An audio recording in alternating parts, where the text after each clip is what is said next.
Hivi kwamba hii capitation tulikuwa na shida kwa sababu watu walikuwa wanadanganya watoto wale ambao katika darasa. Unakuta mwalimu kwa watoto 200 lakini anasema ni 300. Na tuliweza kusave zaidi ya bilioni 1. Wakati watu wanaiba hizo pesa, inamaanisha wewe mwenyewe ambao unalipa kodi, wewe mwenyewe ndio uko na shida. Kwa sababu utalipa pesa lakini haifanyi kile ambacho inafaa.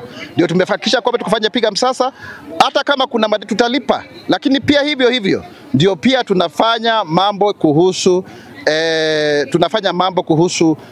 vitabu kwa sababu tuliona kwamba tunataka kupiga sasa tujue yale madai ya madeni ni kweli ama ni madai gushi. Lakini kama kweli utupatie vitabu vyetu, kwa sababu tumepatia wanafunzi zaidi ya vitabu milioni 9.9.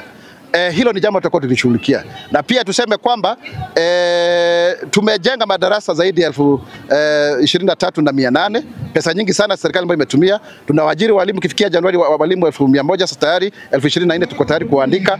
Kwa hivyo katika sekta ya elimu tumefanya mambo makubwa sana. Watu wawe na subra, wawe na uzalendo, kwa sababu sisi wenyewe tutahakikisha kwamba tunafikia yale malengo ambayo